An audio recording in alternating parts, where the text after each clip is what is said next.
afternoon. I have an opening statement which will be distributed to you. It's already on your WhatsApp. I will read the statement and then take questions. My colleague Randeep will say a few words in Hindi and take the questions in Hindi.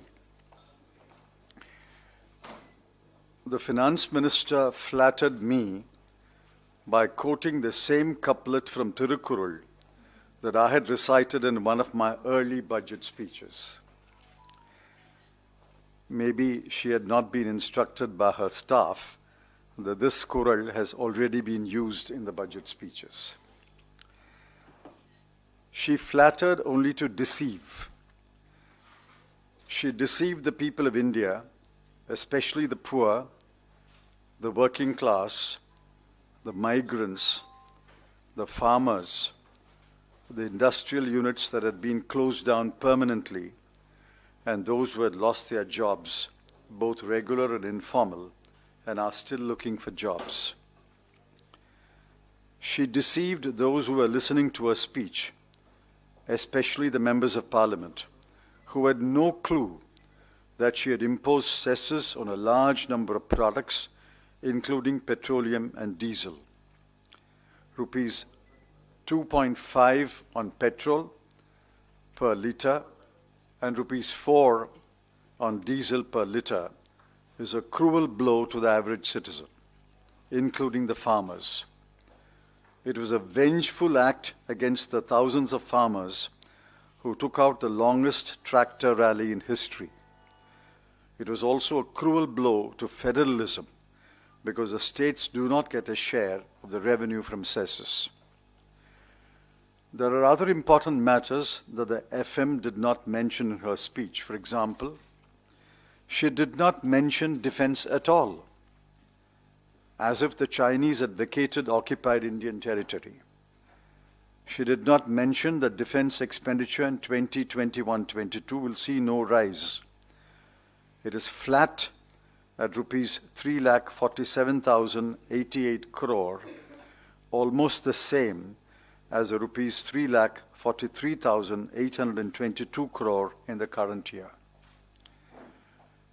The FM gave out a mind-boggling figure of rupees 2,23,846 crore for health, a breathtaking rise from the BE of the current year of rupees 94,452 crore.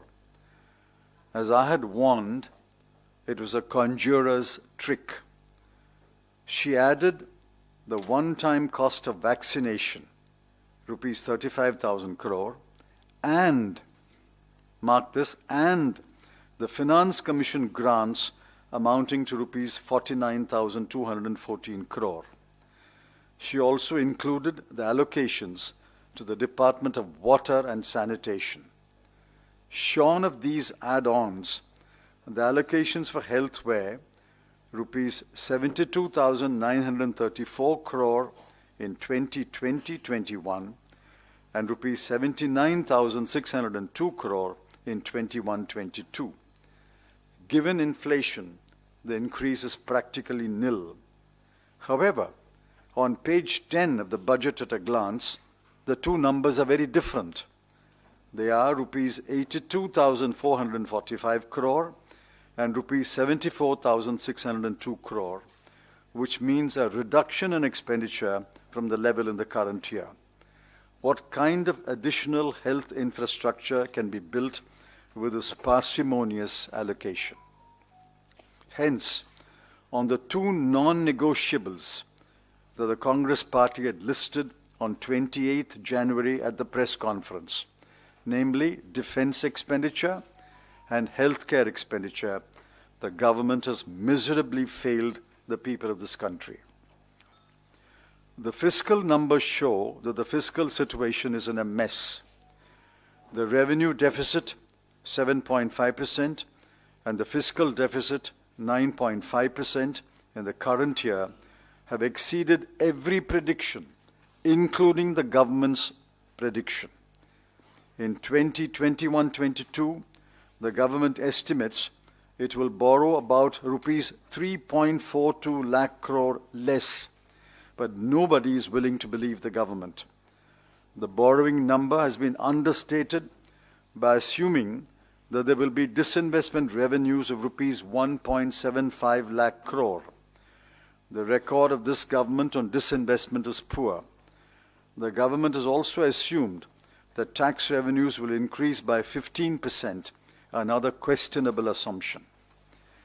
The revenue deficit, 5.1%, and fiscal deficit, 6.8% numbers for 21-22 will send alarm signals to the rest of the world, especially the investors and international lenders. Their apprehensions should have been allayed by laying out a credible fiscal correction path year by year until the year when the fiscal deficit will be 3% or less. Nothing of that sort was attempted by the FM. On the contrary, her target was 4.5% by 2025-26. Investors and lenders will bristle. There was a huge expectation that there will be a significant increase in government expenditure to offset sluggish private investment and private consumption. The numbers show the total government expenditure will see a paltry rise from rupees 34 lakh 50,000 crore to rupees 34 lakh 83,000 crore, an increase of barely 33,000 crore. The farm sector has been shortchanged. The budget allocation for agriculture and allied activities has been reduced, I repeat, reduced from 1,54,775 crore in the BE of the current year to rupees 1,48,301 crore in the BE of the next year. Of total expenditure, the proportion has been reduced, I repeat, reduced from 5.1% to 4.3%. The budget allocation for market intervention scheme and price support scheme has been slashed from 2,000 crore rupees to 1,501 crore rupees. The budget allocation for PM Kisan Samman Nidhi has been reduced from 75,000 crore rupees to 65,000 crore rupees. MSMEs were dismissed in one sentence, an allocation of 15,700 crore. This is like providing a fistful of votes to a hungry elephant. Nothing was mentioned about providing liberal, low-interest loans, working capital, or moratorium. Nothing will be done to revive closed units or to recover the millions of jobs that were lost. The FM seems to be unaware that thousands of MSMEs, especially micro and small units, have been closed permanently. A meager sum of rupees 20,000 crore has been set apart for recapitalization of public sector banks when the requirement is several times more. At the same time, the government intends to privatize 2 PSBs. The intent of the government is clear.